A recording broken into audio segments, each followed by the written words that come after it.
नमस्कार साथियों, स्वागत है आपका चैनल पर। मैं हूं संजय नामदेव और आज हम कक्षा 12वीं भूगोल में जो हमारा भाग 2 है, इसकी इकाई 3 भू संसाधन तथा कृषि वाले पाठ की चर्चा आपसे करने जा रहे हैं। ये हमारा अध्याय 5 होगा इस इकाई का। और इसी इकाई के चर्चा में हम करेंगे, साथ ही में बताऊं कि ये वाली इकाई जो हमारी है ये 12 अंक की है और इसमें से 5 प्रश्न वस्तुनिष्ठ प्रकार के होंगे। एक प्रश्न 3 अंक का होगा, एक प्रश्न 4 अंक का होगा। इस प्रकार से कुल बड़े प्रश्न यहाँ पे 2 होंगे। तो आइए प्रारंभ करते हैं अध्याय 5 भू संसाधन तथा कृषि। इसके जो सही विकल्प वाले प्रश्न हैं यहाँ से प्रारंभ करें यदि हम, तो पहला हमारा प्रश्न हो जाएगा, निम्न में से कौन सा सिंचित क्षेत्रों में भू निम्नीकरण का मुख्य प्रकार है? तो इसका उत्तर है मृदा लवणता। निम्नलिखित में से कौन सा उपयोग भू उपयोग संवर्ग नहीं है? तो इसका उत्तर हो जाएगा निबल बोया क्षेत्र। निम्नलिखित में से कौन सा सबसे महत्वपूर्ण जूट उत्पादक क्षेत्र है? तो इसका भी ग वाला हो जाएगा गंगा डेल्टा। और इसके बाद हमारा अगला सही विकल्प है, निम्न में से कौन बागानी फसल नहीं है? तो इसका उत्तर हो जाएगा मक्का। ये बागानी फसल नहीं होगी। इसके बाद में रिक्त स्थान की पूर्ति कीजिए वाले प्रश्न पर अगर हम आते हैं, तो पहला हमारा है, भारत में चावल का सबसे बड़ा उत्पादक राज्य है। तो भारत में चावल का सबसे बड़ा उत्पादक राज्य है पश्चिम बंगाल। पश्चिम बंगाल। फिर अगला है, जापानी विधि को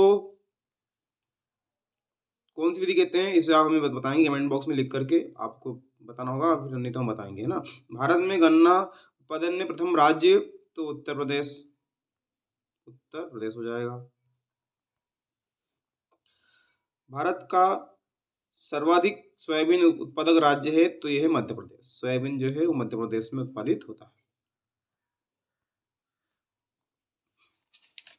इसके पश्चात आते हैं सही जोड़ी वाले प्रश्न पर। तो भारतीय अर्थव्यवस्था का आधार है? तो कृषि।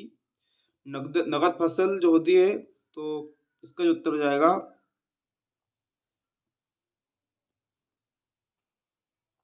तो फिर देख लेते हैं, भारतीय अर्थव्यवस्था का आधार कृषि।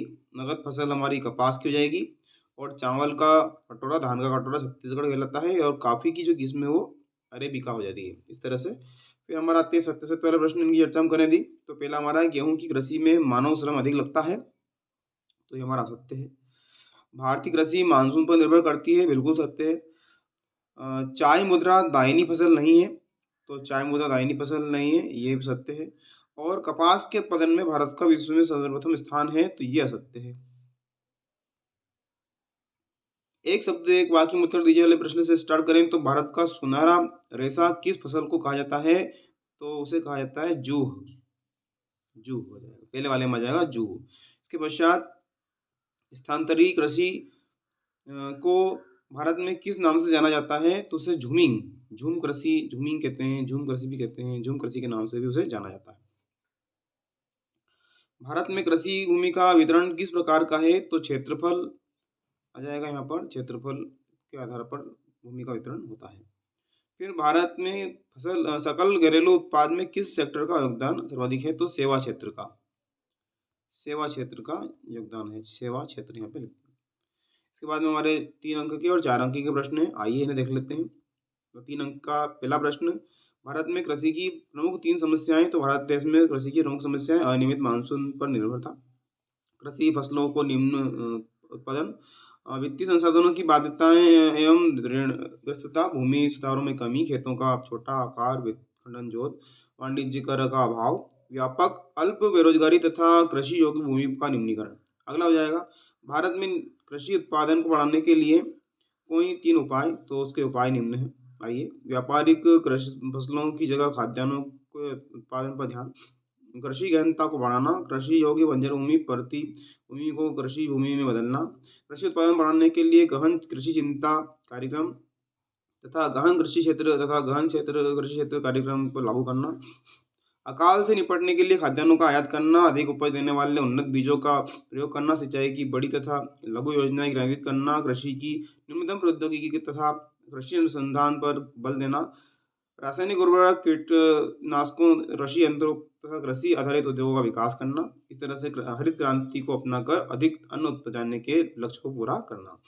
अगला हो जाएगा, भारतीय कृषि की 3 विशेषताओं का समझाइए। तो भारत में कुल बोए गए क्षेत्र के लगभग 54% भाग पर अनाज बोया जाता है। भारत विश्व का लगभग 11% अनाज उत्पन्न करता है तथा इसका विश्व में तीसरा स्थान है। भारत में अनाजों उत्तम अनाजों तथा मोटे अनाजों जैसे ज्वार, बाजरा, मक्का, रागी विभाजित किया जाता है। शल्य गहनता क्या है? ऐसे 4 राज्यों के नाम बताइए जिसमें शल्य गहनता काफी अधिक है। तो यहाँ पर कृषि गहनता या शल्य गहनता का अर्थ है कि एक कृषि वर्ष में एक खेत में कई फसलें उगाना। उदाहरण के लिए एक किसान के पास 10 हेक्टेयर भूमि है, उसने रबी की फसल पूरे 10 हेक्टेयर भूमि में है की है। उसके बाद उसने रबी की फसल पूरे 10 हेक्टेयर बोई और उसने काटने के बाद 6 हेक्टेयर पर खरीफ की फसल बोई। तो इस किसान ने एक वर्ष में 18 हेक्टेयर भूमि से फसल प्राप्त की। इसे प्रतिशत में व्यक्त किया जा सकता है। कृषि गहनता बराबर सकल बोया गया क्षेत्र बटे निवल बोया गया क्षेत्र में गुणा कर देंगे हम 100 का गुणित 100 हो जाएगा। इस प्रकार से ये जो राज्य है पंजाब, हरियाणा, पश्चिम बंगाल और उत्तर प्रदेश। अगला प्रश्न है भारत में हरित क्रांति की 3 मुख्य उपलब्धियों का वर्णन कीजिए। तो हरित क्रांति शब्द का संबंध आधुनिक प्रौद्योगिकी के प्रयोग से कृषि उत्पादन विशेष रूप से खाद्यान्न उत्पादन में वृद्धि करने से है। इस क्रांति का मुख्य आधार उच्च उत्पादकता वाले बीजों की किस्म का अधिकाधिक प्रयोग करना। भारतीय कृषि के इतिहास में हरित क्रांति का सूत्रपात बहुत ही महत्वपूर्ण है क्योंकि जनसंख्या के लिए खाद्यान्न की आवश्यकता होती है। इस कृषि के फलस्वरूप हमारे देश में गेहूं, चावल, ज्वार, बाजरा आदि खाद्यान्नों का उत्पादन 3 गुने से भी अधिक हो गया है। हरित क्रांति के फलस्वरूप देश में खाद्यान्नों की कमी का संकट दूर हो गया है तथा देश आत्मनिर्भरता की ओर अग्रसर हुआ। देश में गेहूं उत्पादन का सबसे पहले से 5 गुना तथा चावल का उत्पादन 2 गुना हो गया। भारत में प्रति हेक्टेयर उत्पादन में वृद्धि हुई है। अगला है शुष्क कृषि तथा आर्द्र कृषि में कोई 3 अंतर हमको बताना है। तो शुष्क और आर्द्र कृषि में अंतर निम्न है। शुष्क कृषि वाले क्षेत्र में वर्षा की मात्रा कम होती है। आर्द्र कृषि उन क्षेत्रों में ही की जाती है जहाँ वर्षा पर्याप्त होती है।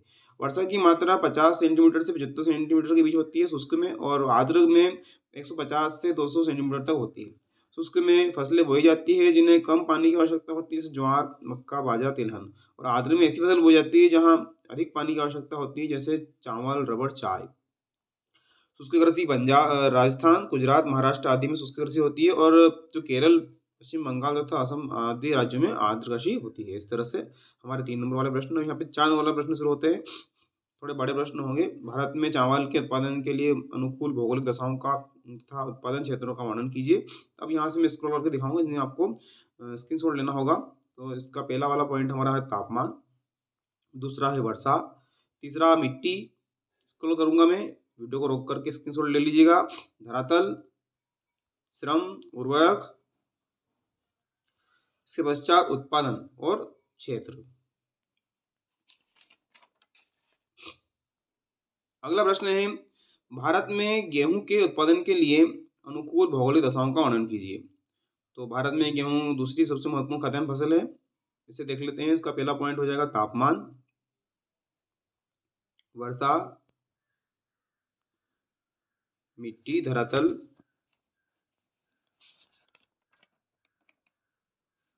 गेहूं के में जो श्रम होता है, श्रम, इस प्रकार उर्वरक। पॉइंट पूरे वही रहेंगे, उत्पादन और क्षेत्र पूरी तरह से पूरे वही पॉइंट रहेंगे और उनके ऊपर ही जो बिंदुओं पर चर्चा की जाएगी। इस तरह से इसका चित्र भी यहाँ पे दिया गया है। गेहूं के प्रमुख उत्पादन राज्य हैं हमारे, एक बार और फिर देख लेते हैं। 12% मध्य प्रदेश, हरियाणा 13%, पंजाब 18%, उत्तर प्रदेश 32%, अन्य 15% और राजस्थान 10%। सबसे ज्यादा उत्तर प्रदेश में है 32%, फिर पंजाब, फिर हरियाणा, फिर मध्य प्रदेश, राजस्थान, उसके बाद सब अन्य में है 15%।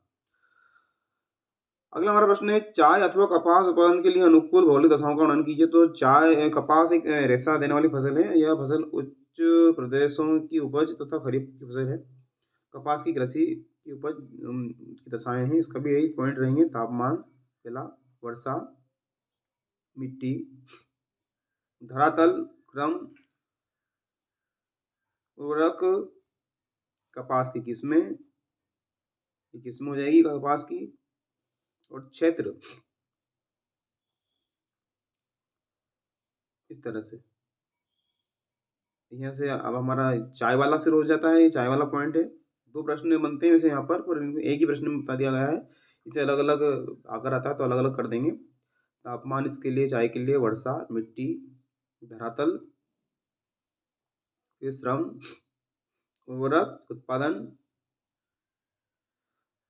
और इसके पश्चात अंतिम प्रश्न हमारा, भारत में कृषि योग्य भूमि का न्यूनीकरण के कोई 4 कारण बताना है। तो यहाँ से इसका स्क्रीनशॉट ले लीजिएगा आप। तो साथियों, आज के भाग में इतना ही। अगले भाग में हम अध्याय 6 जल संसाधन वाले पाठ की चर्चा आपसे करेंगे।